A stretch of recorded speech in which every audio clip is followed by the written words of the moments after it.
Friends देखिए आज का दिन है खास इसलिए है कि दशहरा हो गया है, ओवर सेलिब्रेशन ओवर हो चुका है। अब है नए जोश के साथ तैयारी करने का। ये वीडियो दशहरा के बाद इसलिए लॉन्च हुआ है कि जो मित्र अभी तैयारी शुरू कर रहे हैं, बहुत लोग मैसेज करते हैं कि सर आज से तैयारी शुरू कर रहे हैं। गुरुवार के दिन 6 अक्टूबर से तैयारी जिसने शुरू किया है, क्या उसका सिलेबस कंप्लीट होगा, क्या वो सिलेक्शन ले पाएगा? चलिए समझते हैं इसको बहुत ही सीरियसली तरीके से समझते हैं। 5:20 टाइम है, 5:20 मतलब 5:20 की ये घटना है। इस पंचांग ये 5:20 में खुलने वाला है कि इस वक्त अगर तैयारी शुरू करते हैं तो राहु केतु, जी हाँ राहु केतु और ग्रह नक्षत्र की गणना क्या है, क्या आपका सिलेक्शन होगा? चलिए इसी पे विचार करते हैं, इसी पे मंथन करते हैं। चलिए शुरू करते हैं। मैंने एक बात बताया था मित्रों, जब से मैं स्टार्ट किया हूं ये चैनल, एक बात बताया था कि दिलो दिमाग में एक डेट याद रखिए, फरवरी। जी हाँ, ये फरवरी, मार्च के पहले वाला फरवरी और जनवरी के बाद वाला फरवरी, ये FAB वाला फेब्रुअरी और वाला फरवरी, दोनों ही फरवरी बोलिए फरवरी बोलिए, बस इतना याद रखिए क्या कि एग्जाम इसके पहले नहीं होने वाला। जी हाँ, एग्जाम इसके पहले नहीं होने वाला। मैं शुरू से बता रहा हूँ, मार्केट में तो अलग अलग पंडित हैं, एक महीने पहले से बोल रहे थे एग्जाम हो जाएगा। ITO का बोल रहे तो होने वाला। तो तब भी मैंने बोला था कि इस साल कोई बड़े एग्जाम नहीं होंगे। आज भी बोल रहा हूँ, वो कल भी बोलूंगा। ये वीडियो आप रिकॉर्ड कर लीजिएगा। जी हाँ, कि मैं बोला हूँ तो बोला हूँ। चलिए देखिए, फरवरी में आपका एग्जाम होगा मोटा ये चांस है, ये एक्सपेक्टेड डेट है, ये मेरा गेस है और ये मेरा सटीक गेस है। सटीक गेस, अभी तक मेरे गेस सारे सटीक ही बैठे हैं। तो देखिए फरवरी में एग्जाम होना है तो समय कितना है आपके पास? अक्टूबर 6 है, 24 दिन अक्टूबर के बचे। अक्टूबर में कितने हैं? 24 दिन। नवंबर के मोटा 30 दिन, दिसंबर के 30, जनवरी के 30, फरवरी के मत काउंट करो। रिवीजन कब करोगे? फरवरी में पूरा रिवीजन। तो कितना दिन हो गया? चलिए देखिए, 4 ये हो गए, 2 3 5 3 8 और 3 11, 114 डेज, 114 दिन हो गए मित्रों, 114 दिन। तो 114 दिन में 14 दिन तो निकाल दो, 14 डेज निकाल दो। 114 में जो ये 100 डेज है ये अलग कर लो और 14 डेज अलग कर लो। ये 14 डेज दे दो रिवीजन के लिए, टोटल रिवीजन के लिए दे दो। जी हाँ, ये किसके लिए दे दो? टोटल रिवीजन के लिए दे दिया। 14 डेज फुल रिवीजन होगा। ये 100 डेज की कहानी सुनो, 100 डेज की कहानी सुनो।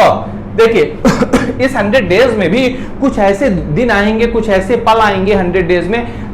सेलिब्रेशन है, कोई बीमार है, मन नहीं लग रहा, सिर दर्द है, निमंत्रण में जाना है, बहन की शादी है, ऐसे कुछ दिन आएंगे, उसको भी हटा देते हैं, आपका पूरा खाका बनवा देते हैं। तो 100 में 20 दिन, चलो ये भी माइनस कर दिया।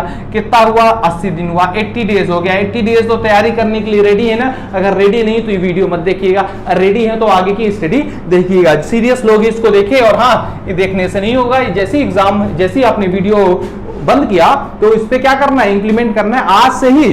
टाइम देख लीजिए, मैंने टाइम इसलिए लिख दिया था 5:20, अब 5:22 हो गए, मतलब 5:20 से ये कहानी शुरू हो गई, पंचांग शुरू हो गया है। पंचांग कितने बजे शुरू हुआ? 5:20 से। तो है आपके पास कितने? 80 डेज। 80 डेज है मित्रों, 80 दिन। ये 80 दिन आपके हैं, समझिए पहले इसको। आपके मतलब बाकी दिन किसी और के थे। जी हाँ, बाकी दिन किसी और के थे। आप बाकी काम को इंपॉर्टेंट समझते थे, चाहे घर का हो, चाहे रिलेशन का हो, चाहे फ्रेंड का हो, कोई भी काम हो।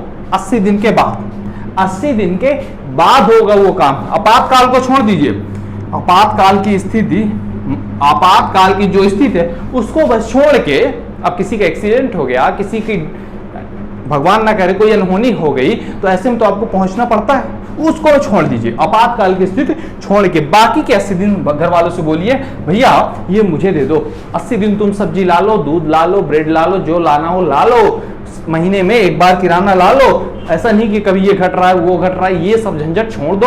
80 दिन है आपके पढ़ने के लिए। जी हाँ, ये पूरे दिन 80 दिन है। अब देखिए, अगर आपके पास कमरा है, सेपरेट कमरा है तो बहुत अच्छा है। बिल्कुल कुंडी, कहते हैं ना कुंडी खोल राजा, कुंडी खोलना नहीं है, कुंडी को बंद करना। कुंडी को क्या कर लेना है? बंद कर लेना है। और दिन भर एक ही काम है आपका, पढ़ाई। मतलब क्या हुआ कि 24 घंटे पढ़ेंगे? 24 घंटे नहीं पढ़ेंगे, लेकिन 24 घंटे पढ़ेंगे। ये क्या सर बोल रहे हैं? दोनों चीज बोल रहे हैं, पूरा सुनिए तब समझ में आएगा गणित को। 24 घंटे ही पढ़ना है, मतलब पढ़ाई के अलावा कुछ दिमाग में ना रहे, पढ़ाई के अलावा कुछ दिमाग में ना रहे। कुछ काम ऐसे होते हैं जो बिना सोचे होते हैं, उस पर दिमाग लगाने की जरूरत नहीं होती, और कुछ काम ऐसे होते हैं कि जब वो काम नहीं भी करो तब भी उसमें दिमाग लगा रहता है। मित्रों, चोर है अगर कोई, अब बगल में सोना रखा है तो वो कुछ भी काम करे, खाना खाए, सोए, कुछ भी कर रहा है, लेकिन उसके दिमाग में कि रात को चोरी करनी, 24 घंटे केवल एक ही बात चल रही कि हमें अपने लक्ष्य में पाना है, सोने को चुराना है, ऐसा उसके दिमाग में 24 घंटे चल रहा। जब आप सुबह मंजन करते हैं, डेली करते हैं, क्या करते होंगे, जब डेली मंजन करते हैं क्या सोचते हैं मंजन करते हो मंजन कर रहे हैं, दांत साफ हो रहे, नहीं सोचते। वहां पे थिंकिंग रिसोर्स आपका यूज नहीं हो रहा, आपने थिंकिंग को बचाया। वैसे ही संसार वैसे ही चलता रहेगा जैसे पहले चलता था, ये ब्रह्मांड के नियम वैसे ही चलते रहेंगे जैसे पहले चलता था। अगर 80 दिन आप हस्तक्षेप नहीं करेंगे इस धरा पे, प्रकृति पे, तो कोई भी नुकसान नहीं होगा, इस बात की गारंटी मैं देता हूं। 80 दिन ये आपके हैं, केवल आपके हैं। तो घर वालों को बोलिए कि 80 दिन करें आपका सहयोग और कर लो एक छोटा सा प्रयोग। क्या प्रयोग कर ले? देखिए आपको क्या करना है, सबसे पहले एमपीजी के मैथ्स, पंचायती राज ग्रामीण अर्थव्यवस्था, हिंदी और कंप्यूटर, इसको समझ लेना है कि किसमें कितने नंबर स्कोर करने, किसको कैसे पढ़ना है। देखिए सिलेबस तो आप जानते ही होंगे, मार्क्स बता देता हूं, 20 सबके हैं, 20 मैच है। जी हाँ, 20 कोई टेस्ट नहीं, इसका मतलब अच्छी तैयारी, सातिर तैयारी होगी तभी खेला होगा। अगर खेला करना है इसमें अगर खेला करना है तो तैयारी के साथ साथ थोड़ा सातिरता होनी चाहिए। सातिरता किस मायने में कि किसको कितना पढ़ना है, किस सब्जेक्ट को हम कितना पढ़ें, है ना, कितनी बार रिवाइज करें।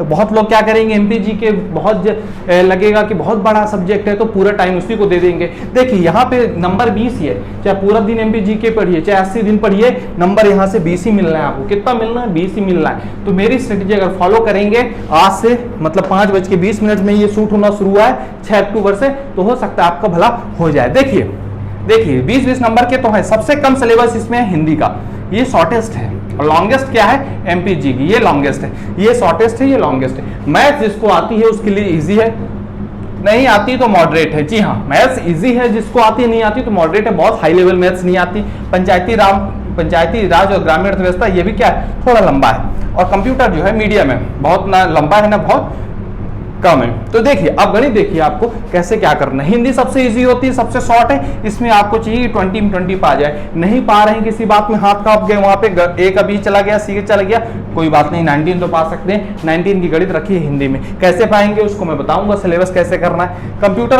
कंप्यूटर में कुछ क्वेश्चन नए होते हैं, हम जो पढ़ा रहे हैं प्लेलिस्ट में अगर कंप्यूटर देखेंगे तो बहुत हाई लेवल चल रहा है, एमएस ऑफिस चल रहा है, साथ ही ऐसी चीजें उसमें पढ़ाई जा रही हैं डीप लेवल में, IPv4 IPv6 कि वैसे बुक में आपको नहीं मिलेगा। तो इसको अगर आप पूरा करते हैं और जो हम बताते हैं साथ में उसका भी अनुसरण करते हो, और करंट अफेयर हम लास्ट में कराएंगे कंप्यूटर में, उसको भी करते हैं, तो आप इजीली 18+ का टारगेट कर सकते हैं। लाख अच्छा हुआ तो 19 और 20 भी पा सकते हैं मित्रों, 19 या 20 भी पा सकते हैं। ये हुई कंप्यूटर की बात। एमपीजीके की कहानी देखिए, एमपीजीके है लंबा, साथ ही इसमें जुड़ जाएगा स्टैटिक, भारत का स्टैटिक प्लस करंट अफेयर भी जुड़ जाएगा। ये कहानी को और क्लिष्ट बना देता है, कॉम्प्लेक्स बना देता है। जी हाँ, इस कहानी में खिचड़ी हो जाती है। और यहाँ पर मैं 16+ से ज्यादा आपको नहीं कहूंगा, 16+ से ज्यादा इसमें टारगेट नहीं कहूंगा, क्योंकि इसी से समय चुराना है और इनको देना है। जब इससे समय चुरा के इनको देंगे तो अब आपका नंबर अच्छा बढ़ेगा। आपको पता होगा पांडव कितने भाई थे? 5 भाई थे। अगर भीम खाना ना खाए या आधा खाए तो चारों का पेट भर जाएगा। भीम अकेले भी खा लेगा 5 का खाना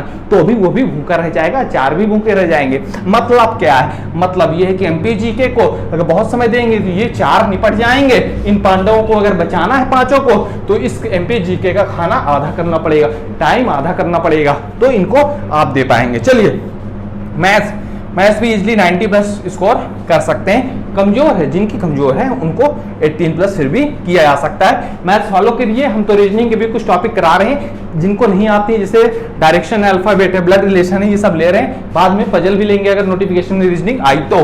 पंचायती राज ग्रामीण अर्थव्यवस्था, इसमें भी 16+ इजीली टारगेट कर सकते हैं। आप देखिएगा पंचायती राज मैंने कितने बेहतरीन तरीके से पढ़ाया, रिवीजन भी कराया है ग्रामीण अर्थव्यवस्था नोट्स के तहत। ऐसा नहीं फालतू बात, ये ग्रामीण अर्थव्यवस्था शुरू करते हैं लोग, मैंने देखा कैसे पढ़ाते हैं कि भैया गांव है, गांव में लोग गरीब होते हैं, अर्थव्यवस्था भारत की बहुत कमजोर है, गांव के लोग खेती से गुजारा करते हैं, चिड़िया चींची बोलती हैं, ये सब प्रश्न आते हैं क्या? ये प्रश्न नहीं आते। सीधा टॉपिक में मैं आता हूं और सीधा टॉपिक का पढ़ाता हूं, जहां से प्रश्न बनते हैं आप जाइएगा। संक्षिप्त, शॉर्ट एंड स्वीट ग्रामीण अर्थव्यवस्था कंप्लीट कराया गया, पंचायती राज कंप्लीट कराया गया। तो ये गणित देखिए, अब नंबर देख लीजिए मित्रों, 16 कितने हो गए?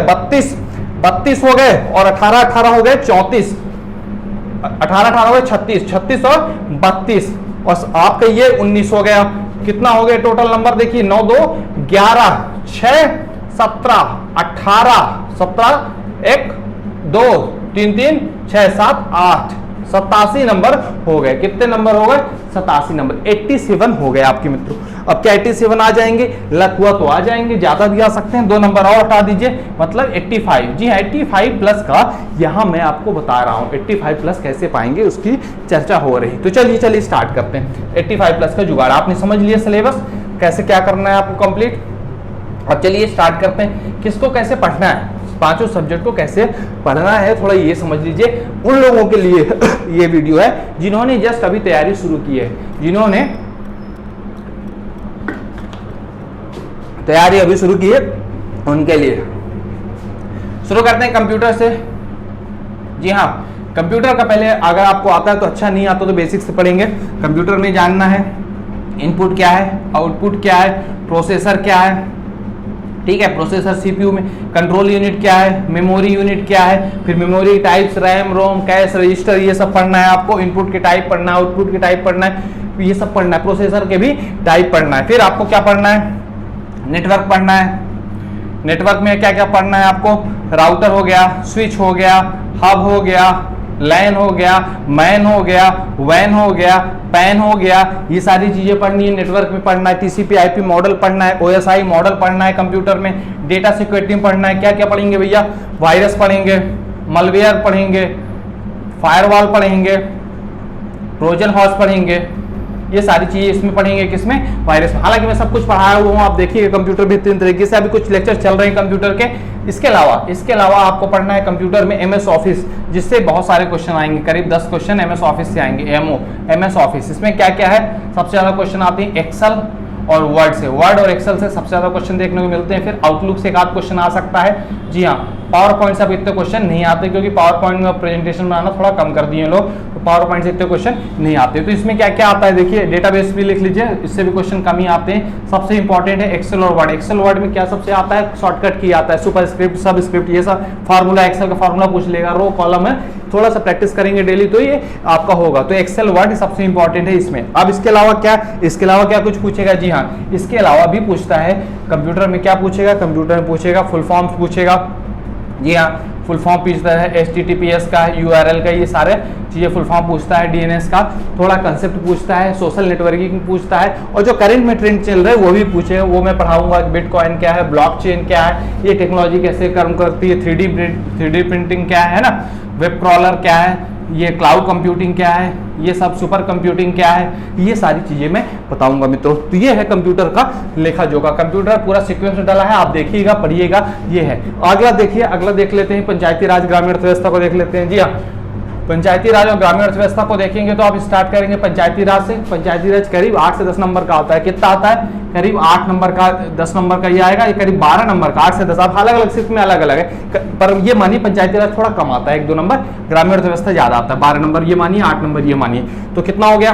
देखिए, पंचायती राज 8 और ये 12। पंचायती राज में आप स्टार्ट करेंगे कहाँ? इतिहास से, वैदिक सभ्यता से, कि कैसे पंचायती राज स्टार्ट हुई। ऋग्वेद में आपको पता होगा ग्रामीणी है, फिर चोला काल में बहुत अच्छा हुआ, चोला काल के बाद ब्रिटिश काल में पढ़ेंगे, मध्यकाल वगैरह तो इतना कुछ खास था नहीं, ब्रिटिश काल से इंपॉर्टेंट हो जाता है। लॉर्ड मेयो है, रिपन है ना, फिर आप देखेंगे समितियां देख लेंगे डायरेक्ट, बलवंत है, अशोक है, आपका सिंघवी है, थुंगन है, ये सारी चीज़ें। 73वां संविधान संशोधन देख लेंगे, उसके 16 आर्टिकल्स देख लेंगे, 11 शेड्यूल के 29 सब्जेक्ट देख लेंगे।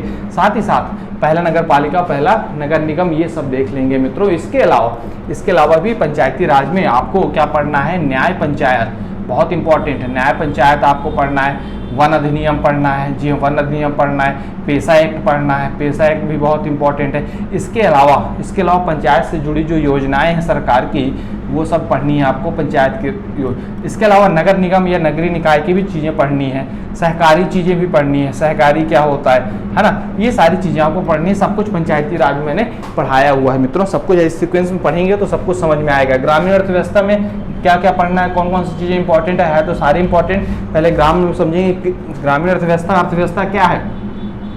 अर्थव्यवस्था, पैसे की व्यवस्था, पैसा गांव में कहाँ से आएगा और कहाँ खर्च होगा, इसकी जानकारी इसमें मिलती है। तो पैसा आने का एक ही मेन स्रोत है कृषि। फिर उसके बाद थोड़ा बहुत पशुपालन है, पशुपालन और मत्स्य पालन, जी मछली पालन। इसी को बढ़ाने के लिए आजकल लघु, कुटीर और ग्रामीण और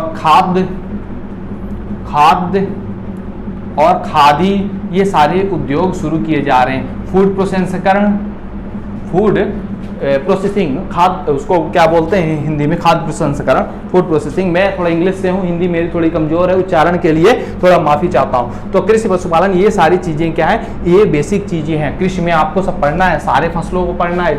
8-10 जो इंपॉर्टेंट फसल हैं, सोयाबीन है, गेहूँ है, चावल है, जावरा है, बाजरा है, और आपका ये सब्जियां हैं जो कुछ इंपॉर्टेंट है, आलू है, प्याज है, टमाटर है ना, ये धनिया है, लहसुन है, ये सारी चीज़ें पढ़ना है। कि क्या पढ़ना है इसमें कि उत्पादन हर जिले में, किस जिले में सबसे ज़्यादा है, किस प्रकार के जलवायु चाहिए, किस प्रकार की मिट्टी चाहिए, उससे जुड़े उद्योग कहाँ हैं, ये सारी चीज़ें आपको कृषि में पढ़ना है। कृषि का कितने % योगदान है कृषि भारत में, और किस चीज़ में MP आगे है, किस चीज़ में, भारत का भी पढ़ लेना है कि भारत दुनिया में किस चीज़ में कृषि से आगे। पशुपालन में आपको क्या पढ़ना है, पशुपालन में आप पढ़ेंगे गाय है, भैंस है, बकरी है, सुअर है, मुर्गा है, इनकी प्रजाति पढ़ लेना है। कौन सी प्रजाति सबसे अच्छी है, जैसे मुर्गा के कड़कनाथ है ना, तो ये सारे पढ़ लेना है। दूध कौन सा गाय सबसे ज़्यादा देती है, मध्य प्रदेश में किसकी संख्या ज़्यादा है। फिर इनसे जुड़ी होगी बीमारी पढ़ना है आपको, क्या पढ़ लेना है, बीमारी पढ़ लेना है, और साथ ही साथ इनसे जुड़े जो अनुसंधान केंद्र हैं वो सब पढ़ना है आपको। इसके अलावा आपको वन भी पढ़ना है। वन तो एक अलग आप अपनी दुनिया ही है, वन पढ़ लेना है। तो भारत में और मध्य प्रदेश में किस प्रकार वन पाए जाते हैं, फिर सागौन कहाँ है, सरई के कहाँ है ना, ये सारी चीज़ें इसमें पढ़ना है। तो इसके अलावा बांस काफ़ी इंपॉर्टेंट हो जाता है, बांस भी इसमें काफ़ी इंपॉर्टेंट है। फिर वन से जो आपका उद्योग है, खासकर तेंदुपत्ता का उद्योग, बीड़ी उद्योग, लघु वन उद्योग है ना, इससे रिलेटेड जो नियम है वो सब पढ़ लेने हैं। क्या विशेष छूट मिली है, कुछ जगह ट्राइबल एरिया में कुछ जगह क्या क्या छूटें मिली हुई किन लोगों को, ये सारी चीज़ें पढ़नी है वन में बहुत कुछ है, योजनाएं हैं वन में, तो ये सारा भी आपको पढ़ना पड़ेगा। देखिए मित्रों, ये हुई पंचायती राज और ग्रामीण अर्थव्यवस्था की कहानी। ये बस मैं शॉर्ट में बता रहा हूँ, इसके अलावा भी आपको बहुत कुछ पढ़ना पड़ेगा। मोटी चीज़ें मैं जिक्र कर रहा हूँ, सिंचाई है, सिंचाई आपको पढ़ना पड़ेगा, फिर संस्थान है इंपॉर्टेंट, वो पढ़ना पड़ेगा, बहुत कुछ है। आपको शॉर्ट में बता रहा हूँ कि ये इंपॉर्टेंट टॉपिक है, इससे शुरुआत करना है आपको। जैसे शुरू करेंगे तो मन लगने लगेगा, समझ में आने लगेगा, इंपॉर्टेंट चीज़ से इसीलिए शुरू की जाती है, फिर बाकी हल्की चीज़ हो जाती है, हल्की चीज़ हो जाएगी, है ना। तो चलिए शुरू करते हैं अगला टॉपिक। पंचायती राज ग्रामीण की हो गई कहानी खत्म, कंप्यूटर मैंने बता दिया। हिंदी, आइए हिंदी कर लेते हैं। हिंदी में क्या क्या करेंगे, कैसे करेंगे। देखिए हिंदी में जो ग्रामर के टॉपिक हैं, रस, अलंकार, छंद, समास, वर्तनी, वर्ण विचार, शब्द विचार, विलोम, अनेकार्थी, समनार्थी, मुहावरे, लोकोक्ति, शुद्ध अशुद्ध, ऑर्डर ऑफ वर्ड्स, शब्दों का ऑर्डर क्रम, कारक, वाच्य, वाक्य विचार, संज्ञा सर्वनाम। हिंदी की जर्नी, हिंदी कहाँ से आई, कहाँ से, संस्कृत से अभी तक की हिंदी की जर्नी। फिर भारत के हिंदी के साहित्यकार और मध्य प्रदेश के हिंदी के साहित्यकार, ये कुछ इंपॉर्टेंट है हिंदी के कुछ इंपॉर्टेंट टॉपिक्स हैं, यहाँ से आपको शुरू करना है। जी हाँ, सब कुछ सीक्वेंस में डाला हुआ है, आप जाएंगे तो देख सकते हैं, सब कुछ मैंने डाला हुआ है ऑलरेडी। जो अभी तैयारी शुरू कर रहे हैं उनके लिए मैं पूरा आपको एक्सप्लेन कर रहा हूँ कि क्या कैसे आपको पढ़ना है। जो जानते हैं वो जानते हैं, लेकिन जो नहीं जानते हैं वो जान जाएंगे। इसके बाद हम बात करते हैं किसकी, MP GK की। जी हाँ, MP GK की बात करते हैं। अब MP GK में तो सब कुछ पढ़ना है मित्रों, सब कुछ पढ़ना है, लेकिन जहाँ से फैक्चुअल क्वेश्चन आते हैं, मंदिर से क्वेश्चन बहुत आते हैं, मेले से क्वेश्चन बहुत आते हैं, पर्यटन स्थल से क्वेश्चन बहुत आते हैं, आपकी योजनाएं, अच्छे क्वेश्चन बनते हैं योजनाएं से, है ना। अब भूगोल में आपको बहुत कंसेप्ट पे नहीं ध्यान देना है, भूगोल के जो मध्य प्रदेश का भूगोल है उसका फैक्ट याद करना है, भूगोल के फैक्ट्स। इतिहास जो है उसका फैक्ट याद कर लेना है मध्य प्रदेश के। फिर मध्य प्रदेश के जो संस्थान हैं, शिक्षा से जुड़े हो गए या लोक प्रशासन से जुड़े हो गए, खेल कूद से जुड़े हो गए, ये सारे अवार्ड्स हैं, कला संस्कृति है, कला संस्कृति है, म्यूजिक है, नाच है, गान है, ये सब कर लेना है। बोली और भाषा कर लेना है, बोली और भाषा अलग अलग, निवाड़ी मालवी वगैरह। जनजाति कर लेना है, पूरा जनजाति कर लेना है मित्रों। ये सारे कुछ इंपॉर्टेंट टॉपिक है एमपीजी के, जिससे ज़्यादातर क्वेश्चन बनने। पहले इन टॉपिक को कीजिएगा, फिर बाद में दूसरे टॉपिक कीजिएगा, नहीं तो ये तो विशाल है, इसका कोई अंत नहीं है मित्रों। एमपीजीके का कोई आपको अंत नहीं मिलेगा। थोड़ा सा पॉज लूंगा, एक कॉल आ रहा है मित्रों, आपको विश्वास नहीं होगा तो देख लीजिए, कॉल आ रहा, 2 मिनट का पॉज लूंगा, फिर मैं आपको शुरू करता हूँ मित्रों। चलिए 2 मिनट बस लगेगा।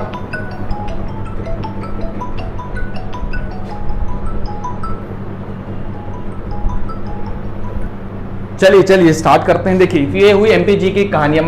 मैथ्स कुछ लोगों की बहुत अच्छी है तो उनको जानने की जरूरत नहीं। इंजीनियरिंग बैकग्राउंड के, बीएससी मैथ्स के, कॉमर्स है, उनकी मैथ्स ऑटोमेटिक अच्छी है। लेकिन जिनकी नहीं है उनके लिए बता रहा हूँ, उनके लिए मैथ्स का वीडियो बहुत खास होने वाला है मित्रों।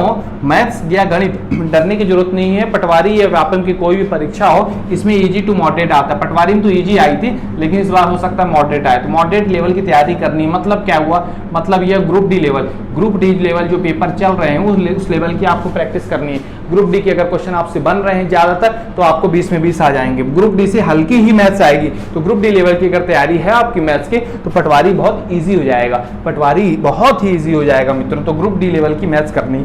तो मैथ्स के सीक्वेंस कहाँ से शुरू करें? देखिए, अगर मैथ्स आपकी बहुत कमजोर है, डेली 1 घंटे आपको प्रैक्टिस करनी पड़ेगी। और शुरुआत कहाँ से करें? शुरुआत बिल्कुल नंबर सिस्टम से कीजिए।